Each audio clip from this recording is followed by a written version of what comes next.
மனிதன் எல்லாம் தெரிந்து கொண்டதாகவே இந்த உலகத்தில் வாழ்ந்து கொண்டிருப்பவர்கள் தான் 100% மக்கள். ஆனால் எல்லாம் தெரிந்திருக்கிறானா என்று கேட்டால் அவன் தெரிந்தது தான் எல்லாம் என்று அவன் சொல்லுவான்.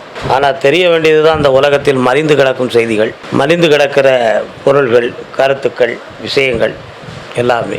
பாவலோகம், புண்ணியலோகம், தேவலோகம் என்று சொல்லி 3 உலகங்கள் இருப்பதாக ஆன்மீகவாதிகள் கூறினார்கள். ஆனால் நாம் காலந்தொட்டு இன்று வரை இந்த ஒரே உலகத்தில் தான் இருந்து கொண்டு இருக்கிறோம். இதில் தேவலோகம் எது, புண்ணியலோகம் எது என்று கேட்டால் சராசரி மனிதர்களால் தான் மனிதன் வாழ்ந்து கொண்டிருக்கின்ற இந்த பூதலத்தை பாவலோகம் என்றும், சரீரத்தை விட்டு பிரிந்து சென்ற ஆன்மாக்கள் புண்ணிய காரியங்களை செய்து இறைவன் திருவடியை நோக்கி ஆகாய லோகத்திலே தங்கியிருந்தால் அதை புண்ணியலோகம் என்றும், அதற்கு மேலான ஆன்மாக்கள் எல்லாம் இறைவன் திருவடிகளையே அடைந்து விட்டால் அதை தேவலோகம் என்றும் ஆன்மீகவாதிகள் கருத்துரைத்தார்கள். அப்படி என்றால் மேலே ஒவ்வொரு உலகமும் நடந்து கொண்டு இருக்கிறதா, வாழ்ந்து கொண்டு இருக்கிறதா என்ற ஒரு கேள்வி மனிதனுடைய சிந்தனையில் உதிக்கும். சரீரம் படைத்த திடப்பொருள்களாக வாழ்ந்து கொண்டிருப்பதற்கு பூகோலோகம் மட்டும்தான் சரியானது.